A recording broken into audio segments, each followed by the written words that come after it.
Nous passons maintenant à la séance publique du Conseil municipal du mardi 20 mai 2025.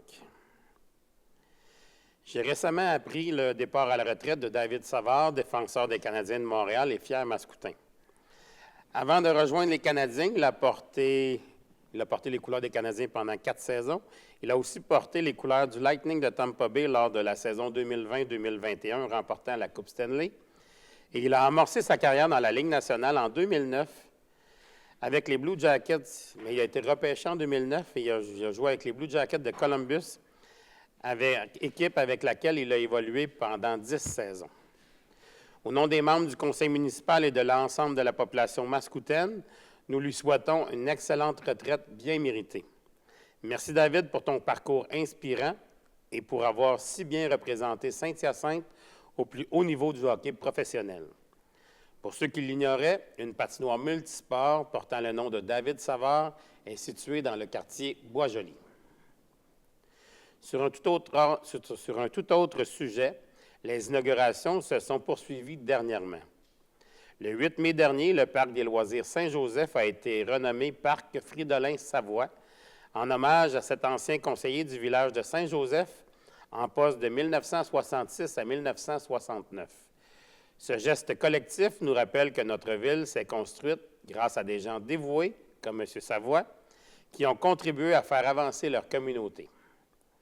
Lundi dernier, nous avons officialisé les travaux du nouveau parc Aurel-Le-Temple, situé à côté de l'école primaire du développement domiciliaire Domaine-sur-le-Vert. Son aménagement est entièrement financé par la Ville et représente un investissement important de plus de 3 millions de dollars. Il a été nommé en l'honneur de l'entrepreneur Aurel Le-Temple pour ses accomplissements marquants pour la région mascoutaine. Il est prévu que le parc soit muni de plusieurs zones permettant aux usagers de vivre des expériences diverses, notamment un module de jeu avec une section pour le groupe d'âge 18 mois à 5 ans et un autre pour le groupe d'âge 6 à 12 ans, en plus d'une balançoire de type nid. Un aire de socialisation, un module d'entraînement, un espace de jeu d'eau divisé en 3 sections, bambins, famille et adolescents, et un grand espace gazonné servant d'aire de jeu libre. Les travaux devraient être complétés pour le mois de septembre 2025. Je poursuis avec les belles nouvelles. Le 29 avril dernier, lors de son Assemblée générale annuelle, Saint-Hyacinthe Technopole a remis ses prix reconnaissance du Cercle des ambassadeurs à des acteurs clés qui ont contribué au rayonnement de la région par l'organisation d'événements d'envergure. Nos collègues Alexandre Lamoureux et Abdou Soumaré ont reçu un prix ambassadeur pour l'organisation du Congrès 2023 de l'Association des ingénieurs municipaux du Québec, un événement d'envergure qui a attiré 250 participants et généré 198 000 $ en retombées directes. De son côté, François Lucier, notre directeur général adjoint, Service à la population, s'est vu décerner le prestigieux titre d'ambassadeur de l'année pour le colloque annuel en travaux publics du Québec tenu en 2024. Ce rendez-vous a rassemblé près de 300 visiteurs et généré 203 000 en retombées pour notre région. C'est ce qu'on appelle avoir la ville tatouée sur le cœur. Merci à nos 3 ambassadeurs pour leur engagement exceptionnel à faire briller la ville de Saint-Hyacinthe.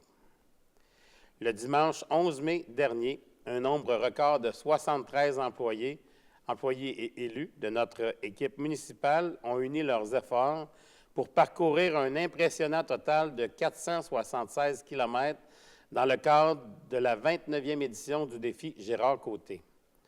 Parmi eux, 6 coureurs ont également participé à la course partagée de 2 km, en plus de relever les défis de parcours de 5, 10 ou 15 km.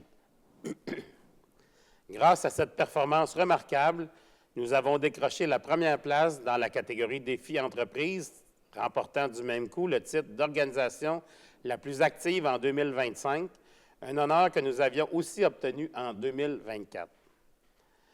Au-delà de l'exploit physique, ce moment de plaisir, de dépassement et de solidarité, vécu en dehors du cadre professionnel, est inestimable. Merci à toutes et à tous pour ce magnifique moment de complicité qui nous rappelle que le tout est plus grand que la somme des parties. Voici maintenant quelques rappels en rafale. Depuis l'été dernier, le stationnement des remorques n'est plus toléré autour du centre nautique, sur les avenues de l'École, des vétérinaires, Tellier, ainsi que sur la rue de la Fontaine. Rappelons que selon le règlement 1600 en vigueur, le stationnement de camions, autobus, véhicules d'habitation motorisés, remorques, semi-remorques et essieux amovibles est déjà interdit sur tout chemin public, terrain de stationnement et place publique. Ce règlement-là existe depuis plusieurs années, mais on ne l'appliquait pas aux alentours du centre nautique et depuis l'année passée, on a décidé de l'appliquer. Je vous rappelle également que la limite de vitesse dans les rues résidentielles sera abaissée à 30 km et que ce nouveau règlement entrera officiellement en vigueur le 1er juin prochain. Les grandes artères et les rues collectrices conserveront quant à elles une limite de 50 km/h afin d'assurer une circulation fluide. Pour mieux visualiser ces changements, les citoyens et citoyennes peuvent consulter sur notre site Internet une carte interactive indiquant les vitesses autorisées sur l'ensemble du territoire. J'invite dès maintenant chacun d'entre vous à adopter cette nouvelle limite de vitesse qui vise à améliorer la cohabitation entre tous les usagers de la route et à accroître la sécurité dans nos quartiers résidentiels. Je vous rappelle également que l'usage des pesticides pour des raisons esthétiques est interdit sur l'ensemble du territoire.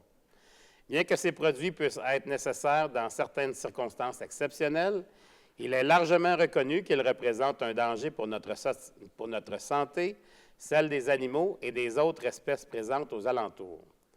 Nous accordons toutefois la possibilité d'obtenir un permis temporaire pour l'utilisation de pesticides en cas d'invasion ou d'infestation avérée après épuisement de toutes les alternatives disponibles. Les entreprises spécialisées dans l'aménagement paysager ont été informées des modifications réglementaires en début d'année par notre service de l'urbanisme et de l'environnement. Je vous encourage fortement à être vigilants et à vous renseigner sur les produits épandus sur vos terrains. Si vous remarquez une pancarte avec un cercle rouge vous interdisant de marcher sur votre pelouse, cela signifie que des produits non conformes à notre réglementation y ont été appliqués.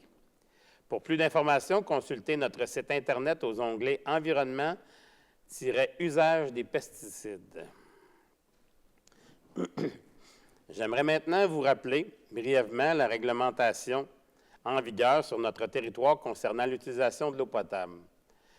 Comme vous le savez, l'utilisation de l'eau potable est interdite en tout temps pour le lavage des entrées charretières, des stationnements et des trottoirs. En ce qui concerne le lavage des véhicules à usage personnel, celui-ci est permis du lundi au vendredi de 7 h à 9 h le matin ainsi que de 19 h à 21 h le soir, selon votre adresse civique. Il est toutefois autorisé en tout temps les samedis et dimanches et les jours fériés. Soyez vigilants et respectez les plages horaires. Enfin, n'oubliez pas que l'arrosage des pelouses sera interdit du 1er juin au 31 juillet cette année. Par contre, tous les détails de la réglementation, pour connaître tous les détails de la réglementation, nous vous invitons à consulter notre site Internet.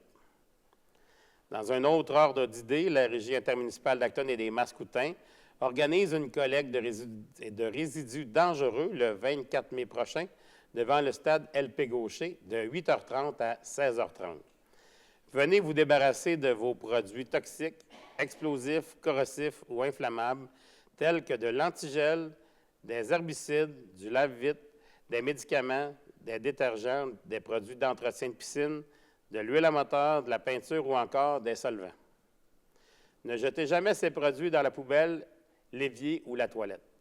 Conservez-les dans leur contenant d'origine, étanche et bien identifié, dans un endroit sécuritaire jusqu'au jour de la collecte des résidus domestiques dangereux. Je passe maintenant aux activités culturelles. Dans un premier temps, je souhaite féliciter les organisateurs du festival Bouffe, bière et boissons qui avait lieu au parc Casimir-Dessolles la fin de semaine dernière. Malgré la pluie, de nombreux Mascoutins et Mascoutaines et visiteurs ont répondu présents et ont pris part à l'événement. Le 6 mai dernier, nous avons dévoilé la programmation de la 43e édition des Beaux Mardis de Casimir. 6 concerts gratuits seront présentés dès 19h30, les mardis du 1er au 22 juillet, ainsi que les 5 et 12 août au parc Casimir-Dessolles. Au programme, l'Orchestre philharmonique de Saint-Hyacinthe avec Martin Levac, Dubmatique et ses invités, une soirée latine avec Noon et Bogat, Guylaine Tanguay, La Chicane et finalement le mardi 12 août, nous terminerons la saison avec Marjo. Qu'il fasse beau ou mauvais temps, les amateurs de musique pourront profiter de ces représentations gratuites en plus de découvrir les richesses du centre-ville.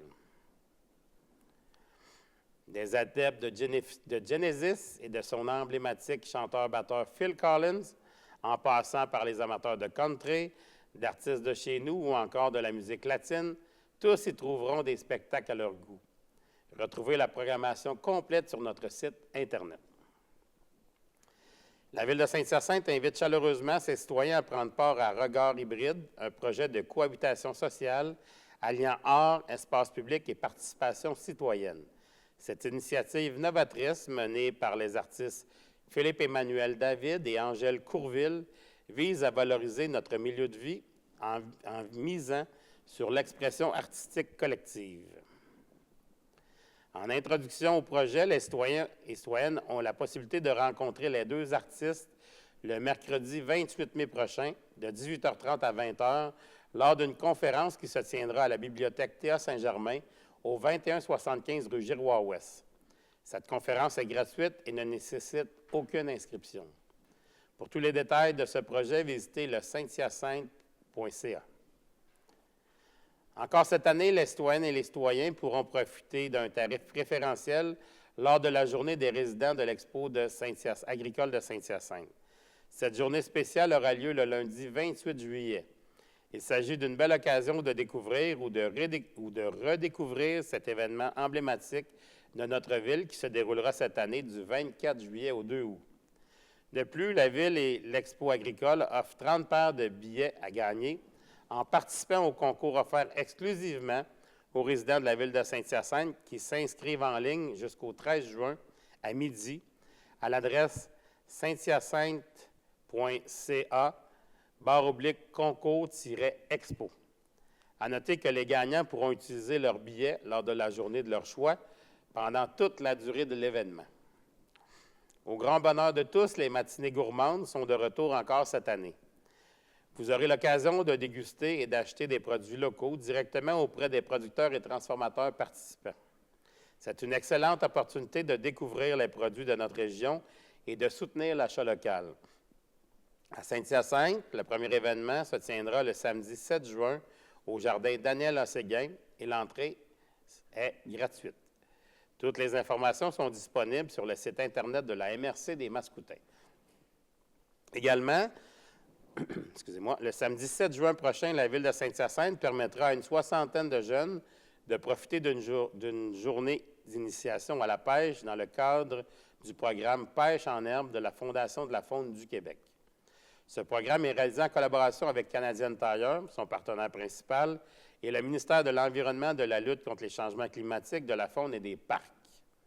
Les ateliers se tiendront de 8h à 17h le samedi 7 juin au Centre nautique de Saint-Hyacinthe, situé au 3198 rue Giroir-Ouest.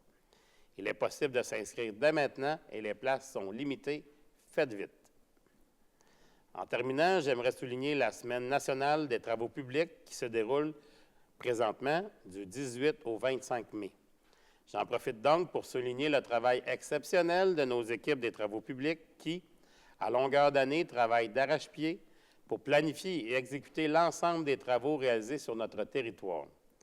Le service des travaux publics, c'est plus de 150 employés dévoués, présents, beau temps, mauvais temps, pour faire rayonner notre ville et répondre aux besoins des citoyens et des citoyennes. Merci beaucoup à vous tous.